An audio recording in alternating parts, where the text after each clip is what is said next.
World cup 2024 खत्म हो चुका है। भारतीय क्रिकेट टीम एक लंबे अरसे के बाद बिलाखिर वर्ल्ड चैंपियन बनकर सामने आई है, लेकिन पाकिस्तान क्रिकेट बोर्ड के सरबराह मोहसिन नकवी साहब ने जो भारत के हाथों मैच हारने के बाद 9 जून को स्टेटमेंट दी थी कि पाकिस्तान क्रिकेट टीम में अब बड़ी सर्जरी जो है वो करनी पड़ेगी। तो Pakistani cricket fans Pakistan cricket board की जानिब देख रहे हैं कि चैंपियंस ट्रॉफी 2025 जो फरवरी के आखिरी दिनों में खेली जाएगी, उसकी तैयारियां तो पाकिस्तान में शुरू हो चुकी हैं। स्टेडियम्स की तो जो तोड़फोड़ है वो की जा रही है, लेकिन वो पाकिस्तान क्रिकेट टीम जिसने अगस्त में अगेंस्ट बांग्लादेश टेस्ट सीरीज खेलनी है, उसके बाद अक्टूबर में अगेंस्ट इंग्लैंड टेस्ट सीरीज खेलनी है, और उसके बाद जनाब नवंबर में पाकिस्तान व्हाइट बॉल फॉर्मेट में 3 T20 मैचेस और 3 ODI matches against Australia in Australia खेलेगा। तो वो बड़ी सर्जरी कौन सी है जिसका जो इंडिकेशन है वो मोहसिन नकवी साहब ने किया था। और सबसे बड़ी बात जो पाकिस्तान क्रिकेट बोर्ड के इनर सर्कल्स के अंदर डिस्कस हो रही थी कि पाकिस्तान क्रिकेट बोर्ड नया कप्तान किसको अपॉइंट करेगा, तो इसके ऊपर अगेन कुछ डिटेल्स जो हैं वो सामने आई हैं। सो आज की वीडियो में ये चीजें आपके सामने रखूंगा। इसके अलावा सेंट्रल कॉन्ट्रैक्ट्स जो 27 सितंबर 2023 को साइन हुए थे, जब पाकिस्तान भारत रवाना हो रहा था हैदराबाद रवाना होने से पहले, और वो सेंट्रल कॉन्ट्रैक्ट जो साइन किए गए थे वो 3 साल के लिए थे, लेकिन उनमें एडिशन या जो सब्ट्रैक्शन है वो पाकिस्तान क्रिकेट बोर्ड प्लेयर्स की कारकर्दगी को देखकर कर सकता था। तो अब जनाब पाकिस्तान क्रिकेट बोर्ड जो है उसने दोबारा से सेंट्रल कॉन्ट्रैक्ट जो है उनको रिवाइव करने का फैसला किया है। तो वो कौन कौन से खिलाड़ी हैं जो सेंट्रल कॉन्ट्रैक्ट से बाहर हो रहे हैं, और इसके अलावा कौन से खिलाड़ी ऐसे हैं जिनकी सेंट्रल कॉन्ट्रैक्ट के अंदर तनज़्ज़ुली होने जा रही है, ये भी जनाब जो डिटेल्स हैं वो आज की वीडियो में मैं आपके साथ शेयर करूंगा। इसके अलावा साइम अयूब प्लस आजम खान CPL 2023 के हीरो, लेकिन पाकिस्तान को वर्ल्ड चैंपियन बनाने में बिल्कुल जीरो रहे। तो इन्होंने पाकिस्तान क्रिकेट बोर्ड से एक रिक्वेस्ट की थी कि भाईजान हम दोबारा CPL 2024 का जो सीजन है वो खेलना चाहते हैं। तो पाकिस्तान क्रिकेट बोर्ड ने भी अब इन दोनों को जनाब रिस्पांस जो है वो दे दिया है। सो क्या रिस्पांस दिया है और इसका पाकिस्तान क्रिकेट के ऊपर इंपैक्ट क्या हो सकता है, इसके ऊपर भी डिटेल में गुफ्तगू करेंगे। देन शाहिद खान अफरीदी, जिन्होंने जब Pakistan cricket team world cup से बाहर हुई सुपर 8 राउंड में, चूंकि पाकिस्तान क्वालिफाई नहीं कर पाया था, और 16 जून को पाकिस्तान ने अगेंस्ट आयरलैंड जो मैच खेला, पाकिस्तान वो मैच जरूर जीता, और उसमें मैन ऑफ द मैच आइंशा अफरीदी जो शाहिद खान अफरीदी के दामाद हैं वो जरूर बने थे। लेकिन पाकिस्तान टीम चूंकि सुपर 8 राउंड में क्वालिफाई नहीं कर पाई थी, तो इन्होंने एक ट्वीट की थी, और उस ट्वीट के अंदर जो लफ्ज इन्होंने डिसज्वाइंट का बोला था 2009 T20 वर्ल्ड कप की टीम के हवाले से, तो मैंने उसके ऊपर भी चीजें आपके साथ शेयर की थी। अब जनाब ये दोबारा बोले हैं, और एक दफा फिर इन्होंने बाबर आजम की जो कप्तानी है ना उसको लेकर सवाल खड़ा किया। जो चीजें इन्होंने इस दफा बोली हैं, अगर उन चीजों को पाकिस्तान की जो करंट टीम है उसके ऊपर अप्लाई किया जाए, तो फिर शाहिद खान अफरीदी के दामाद शाहिंशाह अफरीदी वो भी पाकिस्तान टीम से बाहर होते हैं। और जो कप्तानी की जंग चल रही थी ना रिजवान, शाहीन और बाबर के दरमियान, ये तीनों खुडे लाइन लगेंगे, और 2 नए लड़के जनाब जो फार्मूला शाहिद खान अफरीदी ने अब दिया है ना, उस फार्मूले के तहत 2 नए लड़के पाकिस्तान क्रिकेट टीम के कप्तान बन सकते हैं। सो इसके ऊपर भी बात करेंगे, लेकिन सबसे पहले जनाब भारत वर्ल्ड चैंपियन बना, और उसके बाद एक कंट्रोवर्सी पैदा हुई सूर्या कुमार यादव के कैच को लेकर। और भारतीय जो शायकीन क्रिकेट है उन्होंने कहा कि बुग्ज़े भारत के अंदर डूबकर जो पाकिस्तानी साफी हैं वो बेजा तनकीद कर रहे हैं। लेकिन फिर जनाब जो साउथ अफ्रीका के जर्नलिस्ट हैं, साउथ अफ्रीका की आवाम है, उन्होंने बोलना शुरू किया, और 2 चीजों को लेकर बातें की जा रही हैं। नंबर 1, सूर्या कुमार यादव ने जब डेविड मिलर का कैच पकड़ा और जब वो बॉल को फेंकने लगे तो उनका जो पांव है वो बाउंड्री कुशन को टच हो रहा था। हालांकि बहुत जनाब स्लाइट सा वो टच होता हुआ नजर आया, और नेकेड आई से अगर आप ये समझें कि डेविड मिलर आउट नहीं थे, तो आप जितनी दफा भी उस वीडियो को जनाब रिवाइव और रिवाइंड करके देखेंगे तो आपको जनाब सूर्या कुमार यादव का पांव जो है वो टच होता हुआ नजर आएगा। लेकिन चूंकि जनाब जो थर्ड अंपायर थे वो टेक्नोलॉजी का उनके पास ज्यादा जनाब चीजें थी, तो उनको जो चीज नजर आई उन्होंने आउट करार दिया। लेकिन इसके साथ ही जो बाउंड्री कुशन थी इनिशियली जहां पर प्लेस थी उसको लेकर सवाल खड़े हो गए, और कहा गया कि मिसप्लेस्ड बाउंड्री मार्किंग जो है उसने भारत को वर्ल्ड चैंपियन बनवा दिया है। तो इसके ऊपर ग्राउंड के अंदर मौजूद जो रंजीश गुप्ता साहब हैं उन्होंने एक आंसर दिया है, और इनके मुताबिक मैं जो कमेंट्री बॉक्स है वहां पर बैठा हुआ था, मैं से मुराद रहील हसन घुमर नहीं, बल्कि राजनीश गुप्ता साहब, इन्होंने कहा कि मैं जो कमेंट्री बॉक्स है उसके अंदर बैठा हुआ था और मैंने देखा कि शुरू से ही जब मुकाबला शुरू हुआ, जब रोहित शर्मा ने गेंद खेली, तब से लेके सूर्या कुमार यादव के कैच तक या उसके बाद भी जो आखिरी बॉल डिलीवर की गई, तब तक जो बाउंड्री मार्किंग थी वो वैसी ही थी जैसी सूर्या कुमार यादव के कैच पर शो हुई। और उन्होंने फिर एग्जांपल ये दी कि जब जो स्टेडियम है उसमें डिफरेंट पिच इस्तेमाल की जाती है तो उसके मुताबिक अगेन जो बाउंड्री है उसको मार्क किया जाता है। लेकिन एक वीडियो जो मैंने देखी उसमें विराट कोहली के एक कवर्ड जो स्ट्रेट ड्राइव थी वो दिखाई गई और उसके ऊपर जो मार्किंग है और जो बाउंड्री कुशन था वो दोनों एक जगह पर थे। सो अब जनाब भारतीय जितने मर्जी जस्टिफाई करें या जितनी मर्जी हम यहां से आवाजें उठाएं, जो होना था वो हो चुका है। डेविड मिलर आउट करार दिए गए और भारत वर्ल्ड चैंपियन बन गया। इसके आगे जनाब हम व्यूज तो गेन कर सकते हैं, लेकिन भारत से जो आलमी चैंपियन होने का ताज है ना, वो हम किसी सूरत भी वापस नहीं ले सकते। सो अब इस डिबेट को मेरे ख्याल में एंड हो जाना चाहिए, लेकिन मेरा ख्याल तो इतना बड़ा नहीं है, क्योंकि जब जब आइंदा भी बड़े इवेंट्स के अंदर आवाज उठेगी तो अगेन सूर्या कुमार यादव की जो एग्जांपल है वो सामने रखी जाएगी, क्योंकि बांग्लादेश अभी तक 2015 में जो रुबेल हुसैन की नो बॉल करार दी गई थी उसको नहीं भूला। और आपको याद है उस वक्त क्या कंट्रोवर्सी पैदा हुई थी कि ये भारत को क्वार्टर फाइनल जितवाने के लिए सारे का सारा जो गेम है वो प्लान किया गया था। सो जनाब ये वर्ल्ड चैंपियन होने के साथ जो कंट्रोवर्सी अटैच हुई है उसको लेकर बातें हो रही हैं। सो राजनीश गुप्ता साहब जो हैं उन्होंने समहाउ जो चीजें हैं उनको एक लाइन में करने की कोशिश किया। इसके बाद जनाब बाबर आजम कप्तान नहीं रहे। मैं बड़ा हैरान हुआ, मैंने कहा यार ये पाकिस्तान क्रिकेट बोर्ड ने क्या कर दिया।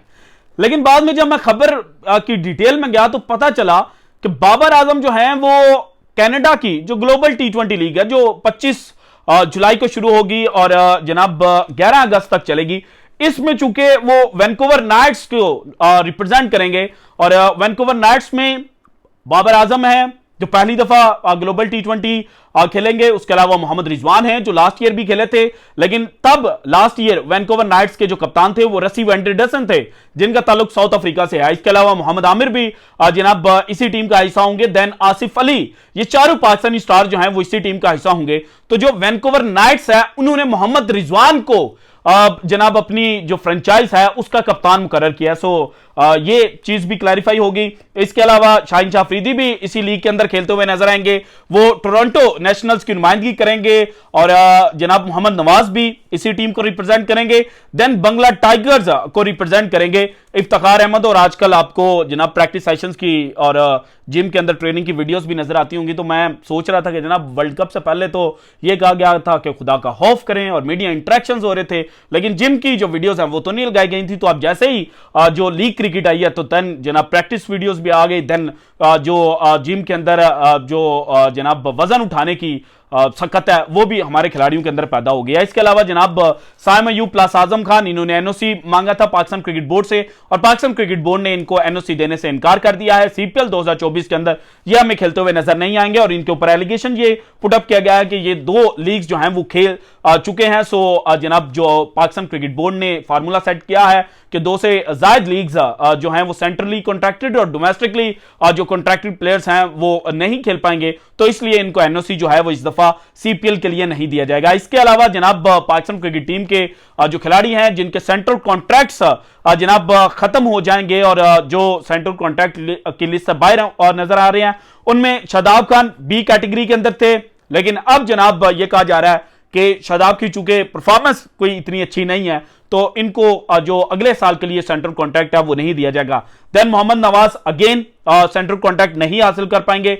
इफ्तिखार अहमद को लेकर इस वक्त 2 स्कूल ऑफ थॉट जो हैं वो काम कर रहे हैं। एक का ये ख्याल है कि इफ्तिखार को भी साइडलाइन कर देना चाहिए, जबकि सेकंड ये चाहता है कि इफ्तिखार के साथ अभी पाकिस्तान कंटिन्यू करे। लेकिन मेरा ख्याल है कि चूंकि अगला वर्ल्ड कप जो है वो अगेन T20 वर्ल्ड कप 2024 की बात 26 की बात कर रहा हूं, श्रीलंका प्लस इंडिया के अंदर खेला जाएगा। कंडीशन स्पिनर्स के लिए साजगार होंगी, तो इफ्तिखार अहमद को या तो फिर स्पिनर के तौर पर खिलाया जाए जहां पर 4 ओवर्स का वो कोटा पूरा करें। लेकिन फिर अगेन ये ऑफ स्पिनर है जहां पर ये राइट हैंडर से मार खाएंगे और ज्यादातर टीमों के पास राइट हैंडर्स हैं, तो मे बी ये उस तरह से इंपैक्टफुल ना हो सके। सो आज ही पाकिस्तान क्रिकेट बोर्ड को बैठकर ये सोचना पड़ेगा कि अगर हमने 2026 का T20 वर्ल्ड कप जीतना है तो फिर जनाब वो खिलाड़ी जो स्पिनर्स को नहीं खेल पाते हमें उनको टीम से साइडलाइन करना पड़ेगा। इसके अलावा जनाब बाबर प्लस शाहीन प्लस रिजवान एक कैटेगरी के अंदर थे, लेकिन इन तीनों में से कोई एक खिलाड़ी एक कैटेगरी से बाहर जा रहा है।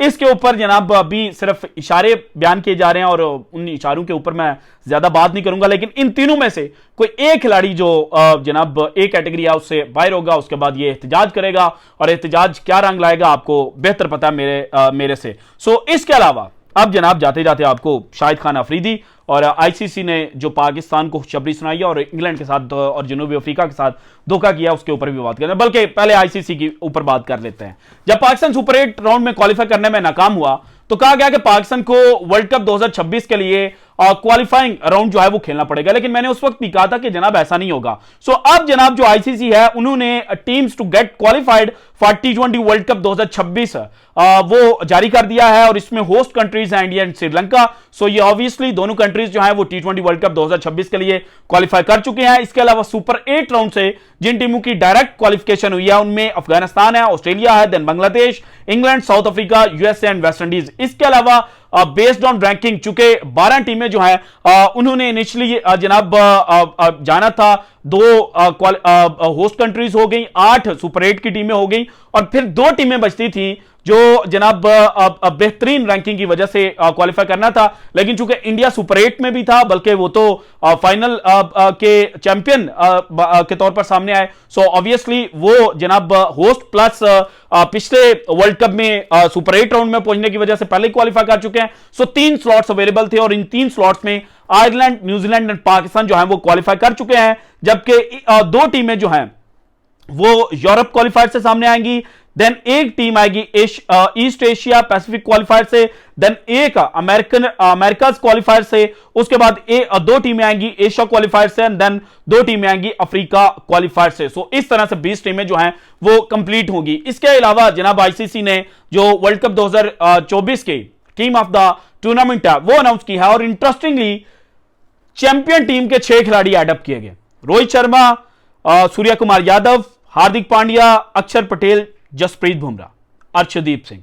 लेकिन जो रनर अप टीम है साउथ अफ्रीका, उनका कोई खिलाड़ी शामिल नहीं है। हाँ, at the end of the day जनाब जो 12th मैन के तौर पर फास्ट बॉलर एनरिच नोर्जे हैं उनको हिस्सा बनाया गया है, लेकिन इनिशियल 11 मेंबर स्क्वाड के अंदर किसी साउथ अफ्रीकन खिलाड़ी जो है उसको नहीं रखा गया। इसके अलावा इंग्लैंड जो सेमीफाइनल खेली थी टीम, उसका भी कोई खिलाड़ी जो है वो जनाब ICC team of the tournament के अंदर जगह नहीं बना पाया, जबकि वेस्ट इंडीज से ताल्लुक रखने वाले निकोलस पुरन को स्क्वाड का हिस्सा बनाया गया है।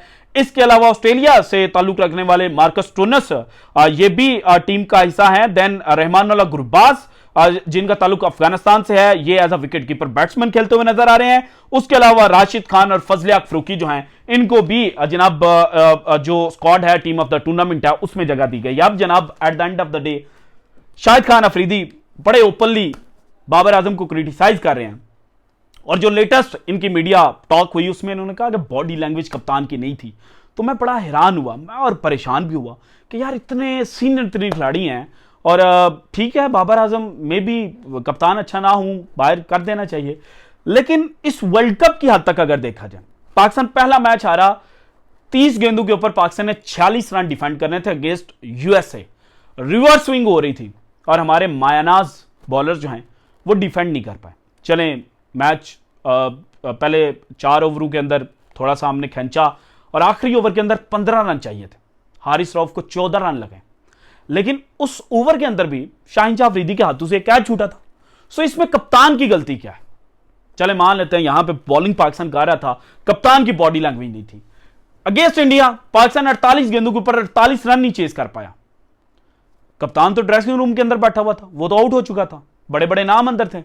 तो फिर जनाब कप्तान की बॉडी लैंग्वेज कहां से आ गई? क्या कप्तान अंदर से कहकर भेज रहा था कि आपने डॉट बॉल्स खेलनी है? सो जनाब बेतुकी क्रिटिसिज्म जो है वो बाबर आजम के ऊपर की जा रही है। हाँ, अगर आपका फार्मूला ये है कि एग्रेसिव किस्म का कैप्टन होना चाहिए। तो इस वक्त जो पूरी पाकिस्तान की टीम है इसमें दो नाम है, फखर जमान जिसने सबसे ज्यादा कुर्बानियां दी, और दूसरा नसीम शाह जो ना सिर्फ दिमाग के साथ बॉलिंग करता है बल्कि बैटिंग में भी अगर उसको प्रेशर सिचुएशन के अंदर भेजा गया तो वो जाएगा मुंह उठाकर, जनाब टुल्ला जो है वो नहीं फेरेगा, बल्कि वो जो फील्ड है उसको रीड करके उसके मुताबिक शॉट्स खेलता है। एशिया कप 2022 में 2 छक्के लगाए थे ना जनाब फजलिया फरूकी को। देन जब पाकिस्तान एशिया कप से पहले अफगानिस्तान के खिलाफ फंस गया था और अगेन 11 रन चाहिए थे, तो वहां पर जो पहला चौका नसीम शाह के बल्ले से निकला था वो कहां पर निकला था? वो कोई बेतुकी शॉट तो नहीं थी। तो जो आपकी डेफिनेशन है कप्तान के लिए, तो उसमें तो या तो फखर जमान फिट आता है या नसीम शाह। सो शाहीन शाह अफरीदी और मोहम्मद रिजवान तो भाई कहीं पे नहीं है। सो जनाब ये पाकिस्तान क्रिकेट के अंदर इस वक्त चल रहा है और ऑल ओवर द वर्ल्ड भी। So this is it from today's episode. अगर आपको वीडियो पसंद है तो लाइक कीजिएगा, ज्यादा से ज्यादा शेयर कीजिएगा, अपनी कीमती राय का इज़हार लाजमी कीजिएगा, और अगर आपने अब तक चैनल को सब्सक्राइब नहीं किया तो कर दें। शुक्रिया, अल्लाह हाफिज।